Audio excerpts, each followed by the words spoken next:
আমি হেঁটে হেঁটে কলেজের দিকে যাচ্ছিলাম, কিন্তু সময়ের দিকে একটু খেয়াল করিনি।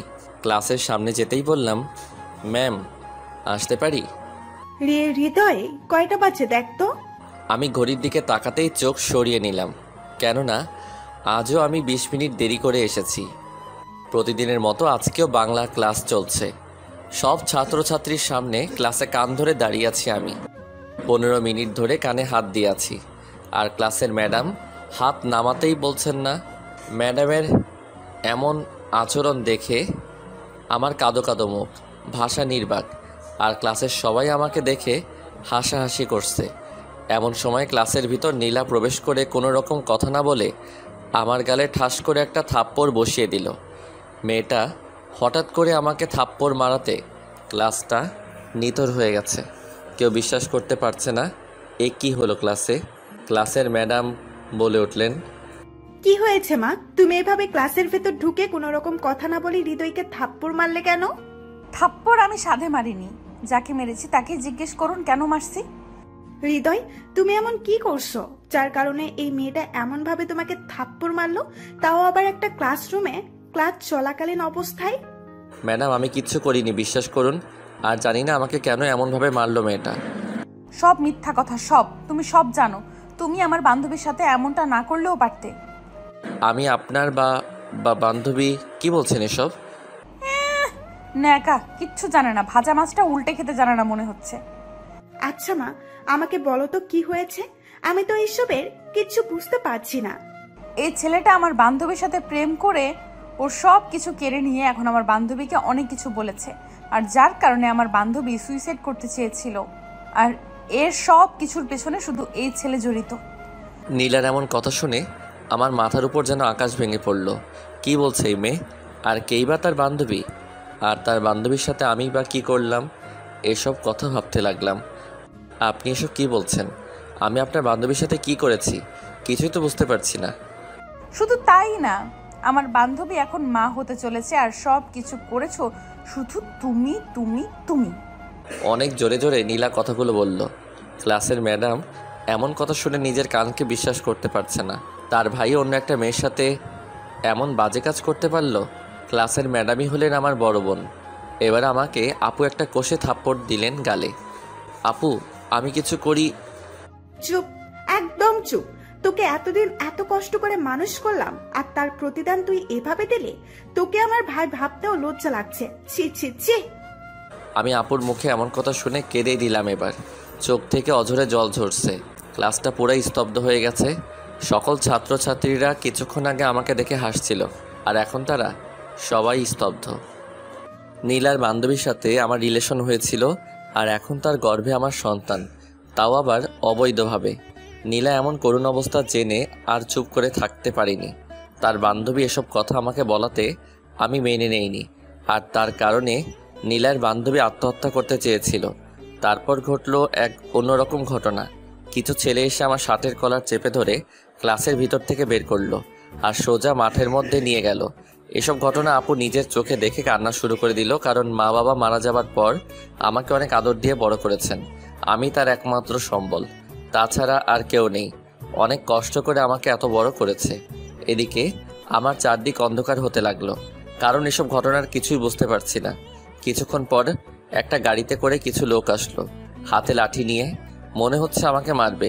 নীলা বলে উঠল, ভাইয়া, এই ছেলেটা আমার বান্ধবীর সাথে অমন আচরণ করেছে। তুই নিশ্চিন্তে থাক নীলা, তোর বান্ধবীকে যে ক্ষতি করেছে তাকে এত সহজে ছাড়ছি না। ভাইয়া, তুমি এই ছেলেকে এমন শাস্তি দাও যেন আর কখনো কোনো মেয়ের সাথে এমন করতে না পারে। এতক্ষণে মাঠের মাঝে কলেজের অনেক স্টুডেন্ট এসে গেছে। অনেকে বলেছে, কি ব্যাপার, বাংলা ম্যাডামের ভাইকে এভাবে ওরা এনে কি করবে? কিছুক্ষণ পর নীলার বাবাও চলে আসলো কলেজ মাঠে। আর নীলার বাবা হলেন এমপি, তাই তার হাতে অনেক ক্ষমতা, আর সেই ক্ষমতার প্রয়োগ নীলা এমন করছে। আপু এসব নিজ চোখে দেখতে না পেরে কাঁদতে কাঁদতে চলে গেল। নীলার বাবা বলল, মা নীলা, কোন ছেলেটা তোর বান্ধবীর সাথে এমন আচরণ করেছে? আমাকে দেখিয়ে বলল, বাবা, এই ছেলেটা করেছে এমন আচরণ। তাহলে তুমি সেই ছেলে যার কারণে আমার মেয়েও কান্না করেছে? তুমি জানো, আমার মেয়ে নিজের জন্য না, তার বান্ধবীর জন্য কান্না করেছে। আর এ সব কিছু তোমার জন্য হয়েছে। কথাটা বলেই সকল স্টুডেন্টসের সামনে আবার একটা থাপ্পড় মারলো আমাকে। স্যার বিশ্বাস করুন, আমি এসবের কিচ্ছু জানি না। বাবা ও মিথ্যা কথা বলছে, ও সব জানে। এসব ঘটনা কলেজের প্রিন্সিপাল জেনে গেলেন। প্রিন্সিপালেরও বিশ্বাস হচ্ছে না এসব কথা। বাহ বাহ বাহ, বেশ তো কান্না করতে পারো দেখছি। আমার বান্ধবীর সাথে নষ্টামি করে এখন কান্না করা হচ্ছে। নষ্টামি করার আগে ভাবেননি?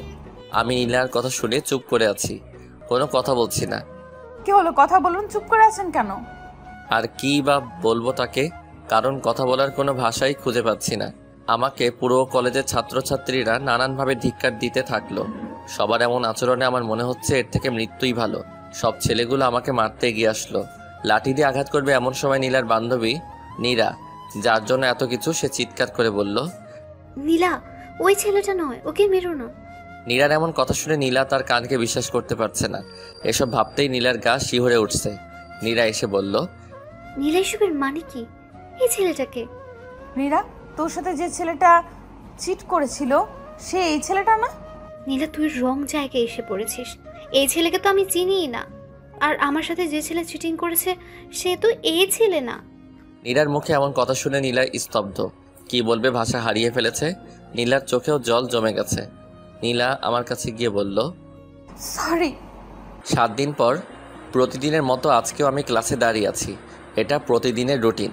দাঁড়িয়ে দাঁড়িয়ে ভাবছি মেয়েটাকে কি ব্লক করাটা আমার ঠিক হয়েছে। সেদিনের পর আমার কাছেও আসেনি, আর কোনো প্রকার যোগাযোগই করেনি। এসব ভাবতে লাগলাম আনমনে। এমন সময় কে যেন বলে উঠল, আসতে পারি ম্যাডাম? মেইলি কণ্ঠ, আর কণ্ঠটাও কেমন চেনা চেনা লাগছে। তারপর দরজার সামনে চোখ মেলে আমি 1000 ভোল্টেজের ইলেকট্রিক শক খেলাম। আর মনে মনে বলছি, আরে এ তো সেই মেয়েটা যে আমার কাছে ক্ষমা চেয়েছিল, আর পরে আমি ক্ষমা চেয়েছি। এমন সময় ম্যাডাম বলে উঠলেন, জি আসো। নীলা ক্লাসের ভিতরে প্রবেশ করলো আর বেঞ্চে গিয়ে বসলো। ক্লাসের সকলে ড্যাব ড্যাব করে তাকিয়ে আছে নীলার দিকে। শুধুমাত্র আমি তাকাচ্ছি না তার দিকে। সত্যি বলতে নীলা অনেক সুন্দর দেখতে, যে কোনো ছেলে পাগল হয়ে যাবে। ক্লাসের বাকি মেয়েরাও মনে হয় তার উপর ক্রাশ খেয়েছে, না হলে এভাবে তাকিয়ে থাকে। ক্লাসের ম্যাডাম বিষয়টা বুঝতে পেরে বললেন, ব্ল্যাকবোর্ডের দিকে তাকাও। ম্যাডামের কথা শুনে সবাই তাকালো ব্ল্যাকবোর্ডের দিকে। নীলার মাথায় একটা জিনিস আসছে না, আর তা হলো ক্লাসের সবাই বসে ক্লাস করছে আর আমি দাঁড়িয়ে।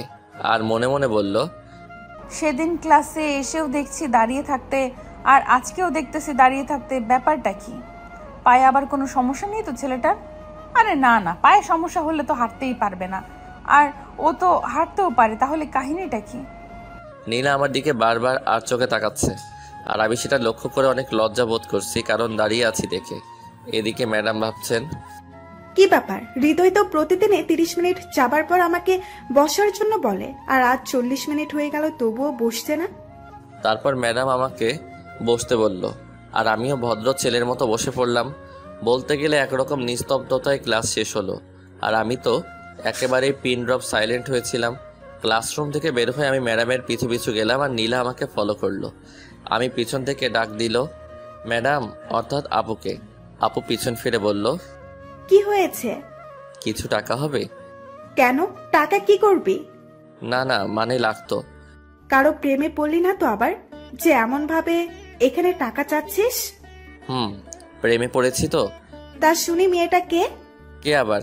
আমি যাকে ডাক দিলাম সেই তো। হইছে, আর আমার প্রেমে পড়তে হবে না, পারলে কোনো সুন্দরীর প্রেমে পড়। তোমার মতো সুন্দরী একটাও নেই, তাই তো তোমার প্রেমে পড়েছি। আপু আমার কথা শুনে বলল, পাগল ছেলে একটা। আপু ব্যাগের ভিতর দেখলো একটাই মাত্র 500 টাকার নোট আছে, আর সেটা আমার দিকে এগিয়ে দিয়ে বলল, এই নে ধর। আমার এত লাগবে না, 50 টাকা হলেই হবে। আচ্ছা এটা রাখ, তোর হাত খরচ চালিয়ে নিস। আপু তুমি আমাকে 50 টাকা দাও।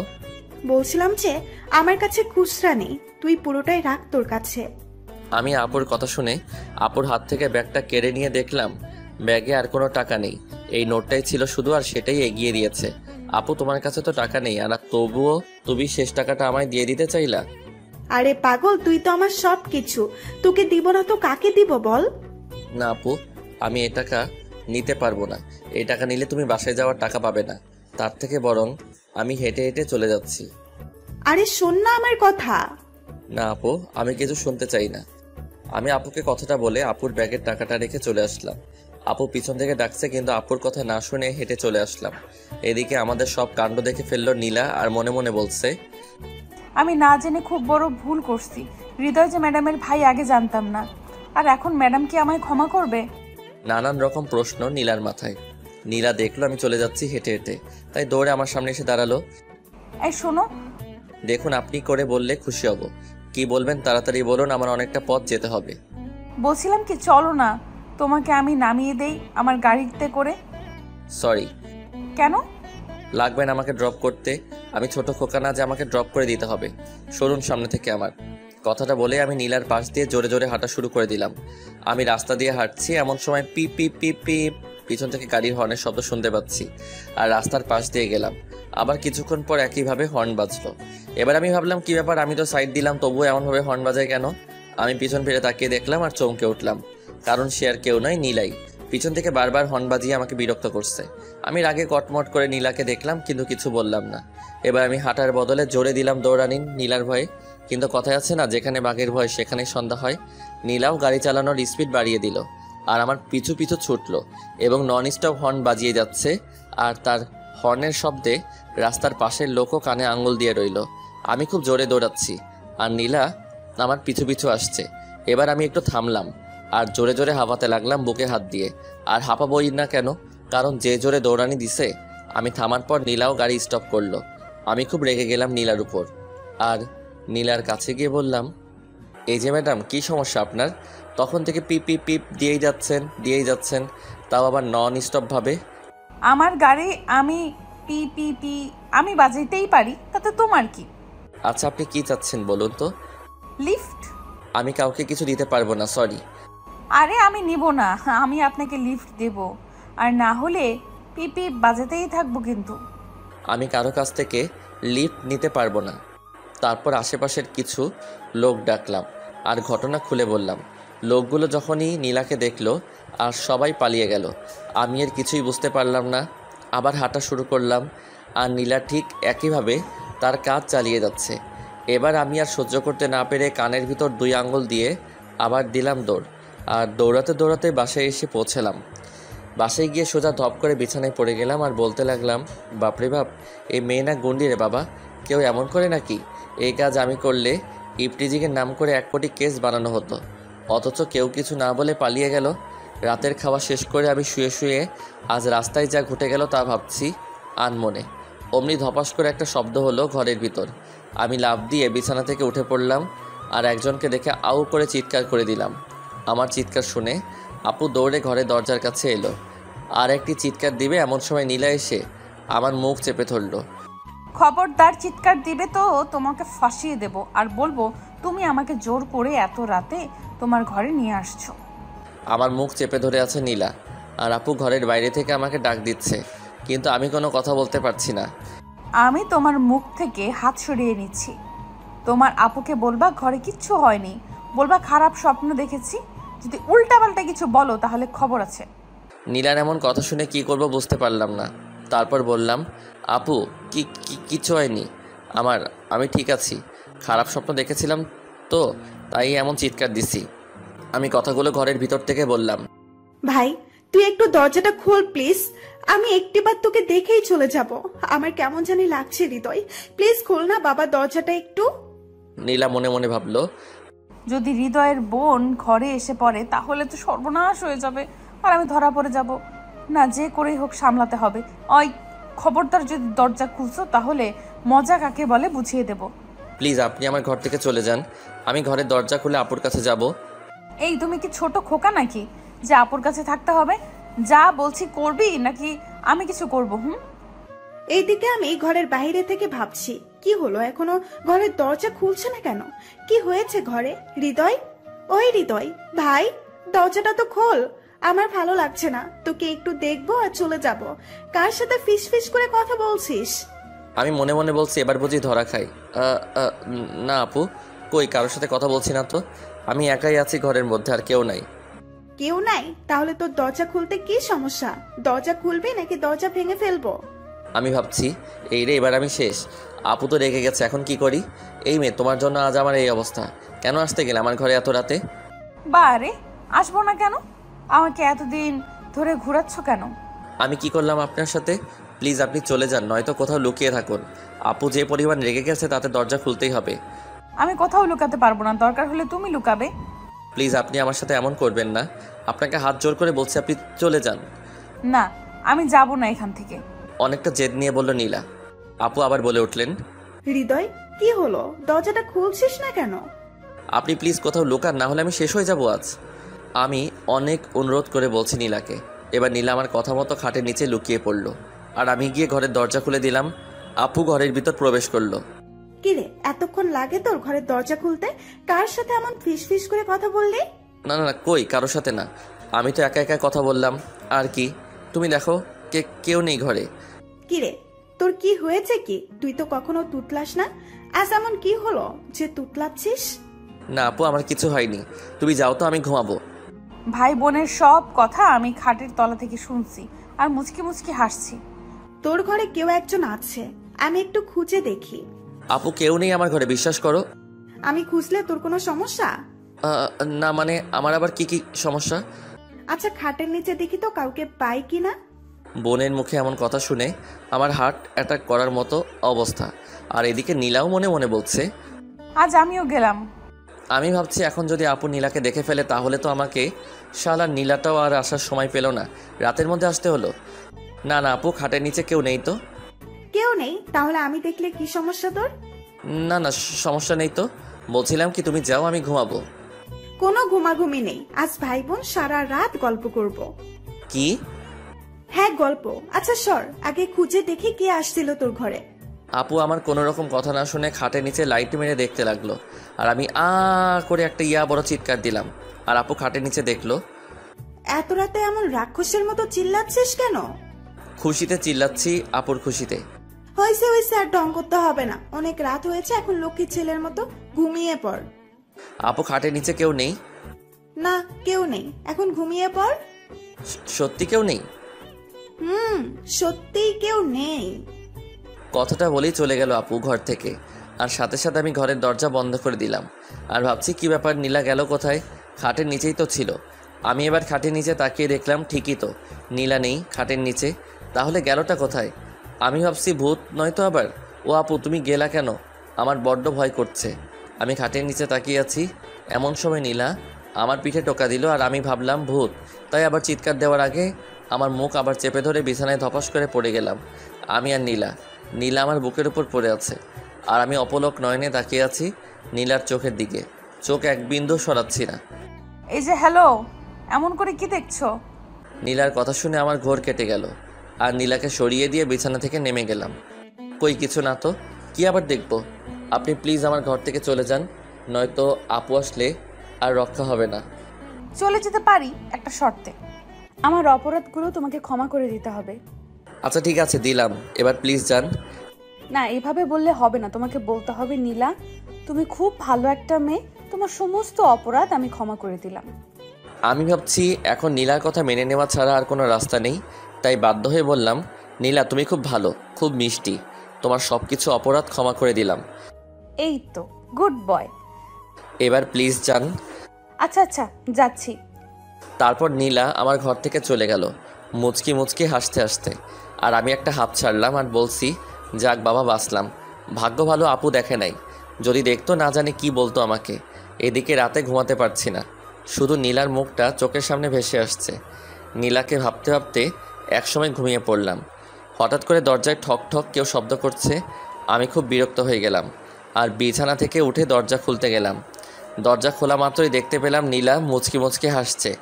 প্রথমে ভাবলাম চোখের সমস্যা বোধ হয়, পরক্ষণে চোখ দুটো কষলিয়ে দেখলাম না ঠিকই আছে, এটা নীলাই। নীলাকে দেখে আবার আমার অবস্থা খারাপ হয়ে গেল। ভাবছি কালকে রাতেই না চলে গেল, এখন আবার আসলো কেন? আর তাছাড়া এখন তো আপু বাসায় আছে। আমি হাঁ করে তাকিয়ে আছি নীলার দিকে। এইভাবে তাকিয়ে আছি দেখে নীলা আমাকে আস্তে করে একটা ধাক্কা দিয়ে ঘরের ভিতর প্রবেশ করলো, আর আমার জামা প্যান্টগুলো বের করলো। এই আপনার কি মাথা খারাপ হয়ে গেছে নাকি? আপনি আবার আমার ঘরে এসে আমার জামা প্যান্টগুলো বের করছেন কোন সাহসে? রেগে কোনো লাভ নেই, আপনি এখন আমার সাথে ঘুরতে যাবেন, তাই আপনার জামা গোছাচ্ছি। আপনি এসব কি বলছেন? ঘুরতে যাব মানে? কোথায় ঘুরতে যাব? আমি কোথাও যাব না বলে দিলাম। আপনাকে কে বাসায় ঢুকতে দিয়েছে? আরে আস্তে আস্তে, এত জোরে জোরে প্রশ্ন করলে উত্তর দেব কিভাবে? প্রথমত আমি এসব ঠিকই বলছি, আর দ্বিতীয়ত আমার সাথে ঘুরতে যাবেন, তৃতীয়ত আমার যেখানে ইচ্ছে হবে নিয়ে যাব, আর চতুর্থত হলো আপনার বোনই আমাকে বাসাতে ঢুকতে দিয়েছে। কি? আপু ঢুকতে দিয়েছে? নীলা একটা মুচকি হাসি দিয়ে বলল। হ্যাঁ। নীলার মুখে এসব কথা শুনে আমি আপুর সাথে কথা বলার জন্য তার কাছে গেলাম। আপু রান্নাঘরে সকালের নাস্তা বানাচ্ছে। আপু আপু কিরে, কি হয়েছে? সকাল সকাল এভাবে চিল্লাচ্ছিস কেন? আপু, তুমি নাকি নীলাকে বাসায় ঢুকতে দিয়েছো? হ্যাঁ আমি দিয়েছি, কিন্তু কি হয়েছে? কিছু করেছে নীলা? আগে বলো কি করে নাই। আমার ঘরে ঢুকে আমার জামা কাপড়গুলো গুছিয়ে একটা ব্যাগে ঢুকাচ্ছে আর বলছে ওনার সাথে নাকি ঘুরতে যেতে হবে। হ্যাঁ তো যাবি ঘুরতে, আর তুই তো তেমন ঘুরতেও চাস না। আপু, তুমিও এমন কথা বলছো? ধ্যাত। আমি আপুর কাছ থেকে অনেকটা বিরক্ত নিয়ে চলে গেল, আর ঘরে গিয়ে দেখলাম জামা কাপড় ব্যাগের ভিতর ঢুকানো শেষ। নীলা আমাকে দেখে বলল, এখন 5 মিনিটের মধ্যে রেডি হয়ে নাও, আর না হলে তোমার বোনকে কি বলবো তা আমার খুব ভালো করেই জানা আছে। আমার না গেলে হয় না? আচ্ছা থাক, যেতে হবে না, তোমার বোনের কাছে যাচ্ছি।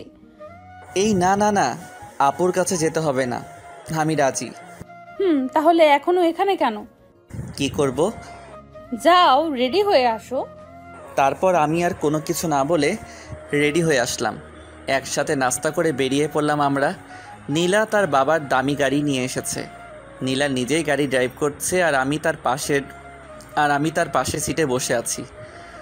আমি চুপচাপ বসে আছি, আর নীলাও চুপচাপ গাড়ি চালিয়ে যাচ্ছে। আচ্ছা তুমি কি বোবা?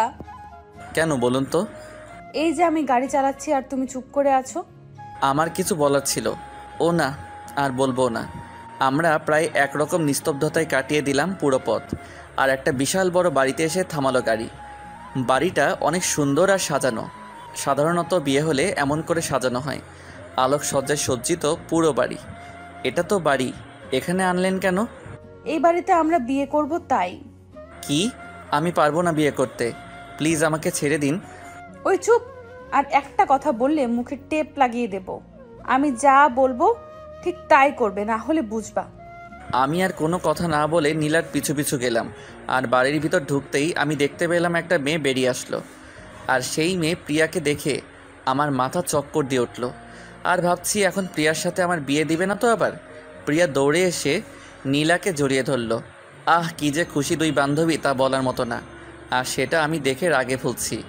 প্রিয়া আমাকে দেখিয়ে বলল, আচ্ছা নীলা, এটা সেই ক্যাবলাটা না যাকে তুই... বলাও শেষ, আবার হাসিও শুরু প্রিয়ার। এবার আমার কাঁদো কাঁদো মুখ, আর ভাবছি কি আমি ক্যাবলা? আমাকে ক্যাবলা বলে এতগুলো লোকের সাথে অপমান করলো। নীলা আমার দিকে তাকালো।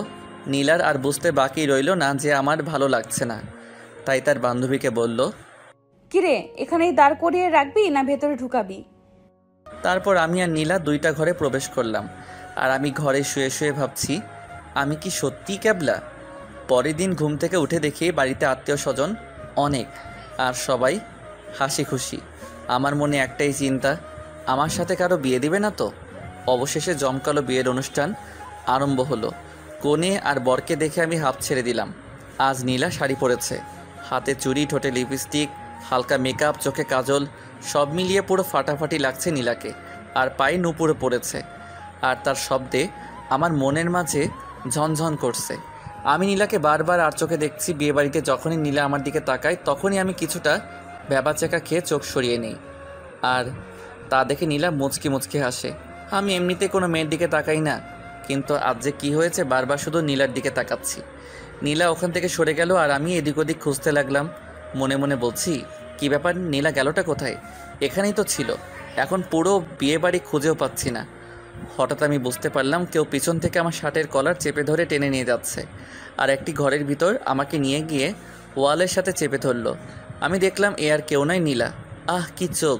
আমি নীলার চোখের দিকে তাকিয়ে ভাবছি, এত সুন্দর চোখ কারো হতে পারে? আমার উপর চোখ গরম করে তাকিয়ে আছি নীলা। কি ব্যাপার তোমার? এবার আমি কিছুটা ভ্যাবাচাকা খেলাম আর বললাম, কি কিছু না তো। আমাকে এভাবে ধরে আছেন কেন? আমাকে ছেড়ে দিন। আমার দিকে ওভাবে তাকিয়েছিলে কেন শুনি? তুমি এত সুন্দর যে না তাকিয়ে থাকতে পারিনি। পুরাই একটা ডানা কাটা পড়ি। ও হ্যালো, কিছু বললেন? না কই কিছু না তো। আমি কেন আপনার দিকে তাকাবো? আমি শিওর তুমি আমার দিকেই তাকাচ্ছিলে বারবার। আমার বয়ে গেছে তোমার দিকে তাকাতে, থুক্কু আপনার দিকে তাকাতে। কথাটা বলেই আমি জিহ্বায় কামড় দিলাম। আচ্ছা শোনো, জি বলুন। আমাকে দেখতে অনেক সুন্দর লাগছে তাই না? হ্যাঁ হ্যাঁ, অনেক সুন্দর লাগছে, পুরো পেতনির মতো সুন্দর। আমার মুখে এমন কথা শুনে নীলা অনেক রেগে গেল, আর তারপর আমাকে চেপে ধরে নীলার ঠোঁট আমার ঠোঁটের সাথে মিলিয়ে নিল। 1 মিনিট পর নীলা আমাকে ছেড়ে দিয়ে দৌড়ে চলে গেল। আমি কিছুই বুঝতে পারলাম না। আমি একটু ঘর থেকে বের হলাম, আর বিয়েবাড়ির সব লোক আমার দিকে তাকিয়ে হাসছে। আমি এর কিছু বুঝতে পারলাম না। একটা মেয়ে বলে উঠল, দেখ দেখ, ছেলেটার মুখে লিপস্টিক লেগে আছে। সবাই একসাথে আমাকে দেখে হেসে উঠল। লজ্জায় আমার মাথা কাটা যাবার অবস্থা। একটা হাত মুখের মধ্যে রাখলাম আর উপলব্ধি করলাম মুখে কিছু একটা হয়েছে। আমি দৌড়ে আমার ঘরে গিয়ে ফুপিয়ে ফুপিয়ে কাঁদতে লাগলাম। নীলা দেখলাম আমি ঘরের ভিতর গিয়ে ছোট বাচ্চাদের মতো কান্না শুরু করে দিলাম, আর চোখের পানি হাতের উল্টো দিক দিয়ে মুছলাম। নীলা গিয়ে বলল, সরি, আমার ভুল হয়ে গেছে, প্লিজ মাফ করে দাও। নীলার কথা শুনে আমি আরও জোরে জোরে কান্না করতে লাগলাম। এমন বাচ্চাদের মতো কাঁদতে নেই, লোকে খারাপ বলবে তো। বলুক খারাপ, তুমি কেন আমাকে ইয়ে দিছো? আমি একটু তোমার দিকে তাকিয়েছি বলে এমন করে ইয়ে দিবা তুমি? আমি আর তোমার দিকে তাকাবো না। আচ্ছা আমি সরি, আর এমন করবো না, প্রমিস। নীলা আমার কাছে গিয়ে তার হাত দিয়ে আলতো করে আমার চোখের পানি মুছে দিল। আমি চুপ করে আছি, কিছু বলছি না দেখে নীলার মনটাও একটু খারাপ হয়ে গেল। খুব লেগেছে তাই না? হুম। তুমি কেন আমাকে পেতনি বলছো তখন? পেতনিকে পেতনি না বলবো তো কি পরি বলবো নাকি? আপনি আমার কাছ থেকে জানতে চাইছেন কেন? নীলা চলে গেল আমার কাছ থেকে, আর তার কিছুক্ষণ পর নীলার বান্ধবী প্রিয়ার আগমন। প্রিয়া এসে বলল, সরি। আবার আপনি সরি বলছেন কেন? আমার জন্য আপনাকে অনেক অপমানিত হতে হয়েছে, তাই আসলে সেদিন আমার বান্ধবী নীলা আমার কথাগুলো শুনে নিজেকে কন্ট্রোল করতে পারেনি, তাই ভুল ঠিকানায় চলে গিয়েছিল, আর তার শিকার হয়েছেন আপনি। আমি এসব কিছু মনে করিনি। আচ্ছা, আপনার বিয়ে তো তাই না? হ্যাঁ, আমারই বিয়ে। আর কার সাথে জানেন? কার? যাকে আমি ভালোবাসি তার সাথে, যাকে মনে করে আপনাকে ধরা হয়েছিল। আচ্ছা, সে তো আপনাকে মেনে নেয়নি, তাহলে এখন বিয়ে করছে কিভাবে? আমার বান্ধবী নীলা ওকে ধরে পুলিশে দেয়। প্রথমে অনেক মারপিট করে, শেষেও আমাকে বিয়ে করার জন্য রাজি হয়। আর এই সব কিছু নীলার জন্য সম্ভব হয়েছে। আমি নীলার মতো একটা বান্ধবী পেয়ে ধন্য। নীলা খুব পচা, আমাকে ইয়ে দিছে নীলা। কি ইয়ে দিছে? কই দেখি দেখি। আমি না দেখে হাত দিয়ে থাকলাম। মেঘা চলে গেল আরও কিছু কথা বলে। এখন আমার কাছে সব কিছু পরিষ্কার হলো, কারণ মেঘারই বিয়ে, অনেক ধুমধামে বিয়ে হলো। সবাই অনেক খুশি এই বিয়েতে। বিয়ের অনুষ্ঠান শেষে আমিও নীলা বাসায় চলে এলাম। আমার সাথে নীলার সবসময় ঝগড়া লেগেই থাকে। বেশ ভালো বন্ধুত্ব হয়েছে আমাদের মাঝে। ক্লাসে একই বেঞ্চে বসি আমিও নীলা। মাঝে মাঝে যখন আমি ক্লাসে দাঁড়িয়ে থাকি, তখন নীলা আমার শরীরে চিমটি কাটে, আর তখন আউ করে চিৎকার করে উঠি। একদিন বাসায় এসে দেখি আমার গিটার নেই। আপু, ও আপু, কই তুমি? কি হয়েছে? আমার গিটার তো এখানে ছিল, পাচ্ছি না কেন? তোর গিটার কোথায় ছিল তা তুই ভালো জানিস, আর আমি তোর গিটার নিয়ে কি করব বল? আপু, সত্যি তুমি জানো না গিটার কোথায়? আরে না, সত্যি আমি জানি না গিটার কোথায়।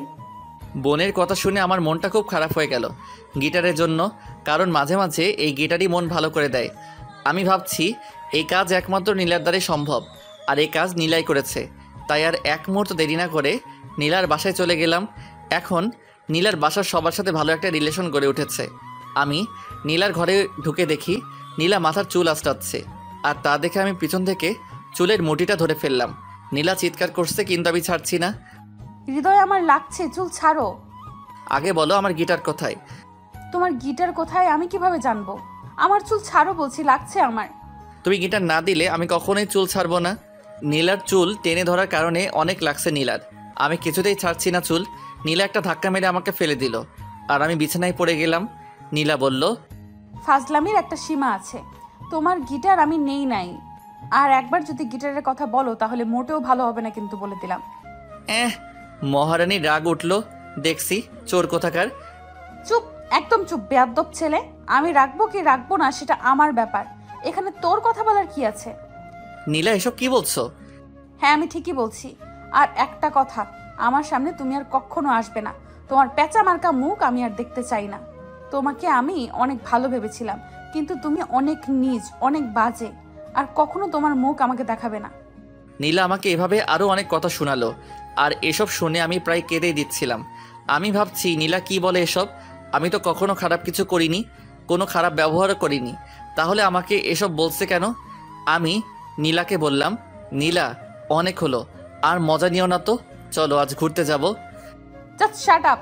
তোর মতো একটা ছেলের সাথে ঘুরতে যাব আমি? ইম্পসিবল। তুই অন্য কোনো মেয়ের সাথে ঘুরতে যা। নীলার কথা শুনে আমি পুরোই স্তব্ধ, কারণ এমন ব্যবহার এর আগে কখনো করেনি নীলা। আমি চুপ করে দাঁড়িয়ে আছি। কি হলো, এখনো এখানে আছো কেন? বেরিয়ে যাবে ঘর থেকে, না ভাইয়াকে ডাকবো? এবার আর সহ্য করতে না পেরে আমি চলে গেলাম নীলার বাসা থেকে, আর নানান রকম ভাবতে থাকলাম, কারণ আজ যেটা হলো সেটা কখনো আশা করিনি। আর এদিকে নীলা বিছানায় শুয়ে কান্না করতে লাগলো, কারণ নীলা যে আমাকে ভালোবেসে ফেলেছে আর আজকের ব্যবহার করেছে, এই কারণে তা হলো আমি একটা গিটার কিনে আর বাজানো শিখে একদিন কলেজ ক্যাম্পাসে একটা মেয়েকে নিজের হাতে গিটার বাজানো শিখিয়েছি। আর সেই দৃশ্য নীলা খুব ভালো করে লক্ষ্য করে, আর পরে গিটারটা নিয়ে ভেঙে ফেলে। তারপর কি হলো তা তো জানেন সবাই। বাসায় এসে আমিও কান্না করলাম, আর ভাবছি এতদিন যার সাথে এত ভালো বন্ধুত্ব গড়ে উঠেছিল, আর সে কিনা আজ এভাবে সব কিছু শেষ করে দিল। 1 মাস পর আমারও নীলার মধ্যে কোনো যোগাযোগ নেই, ফেসবুকেও আমাকে ব্লক করেছে নীলা এই একটু সামান্য ভুলের জন্য। এদিকে নীলা প্রতিদিনই অপেক্ষা করে, এই বুঝি আমি আসবো, আমাকে ভালোবাসার কথা বলবে। আমিও নীলাকে খুব মিস করে নীলার সাথে কাটানো সময়গুলো। যখন মন খারাপ থাকতো তখন নীলা আমার গিটারটা বাজিয়ে গান শোনাতো, আর সেই গান এখন কেউ শোনায় না। আমি ইচ্ছে করেই নীলার সাথে কোনো প্রকার যোগাযোগ করিনি, কারণ নীলা বাধা করেছে, তাই আর আমি নীলাকে ভালোবাসি, তাই তার কথা ফেলবো কিভাবে। আর কিছুদিন পর ঘরের মধ্যে আমার চোখ বেয়ে টপ টপ করে অশ্রুকণা ঝরে পড়ছে। আমার এমন অবস্থা দেখে বোন এসে বলে, ভাই কি হয়েছে তোর, এভাবে কাঁদছিস কেন? আপু আরে কি হয়েছে বলবি তো নাকি? আপু নীলাকে আমি ভালোবাসি, ওকে ছাড়া থাকতে পারবো না আপু।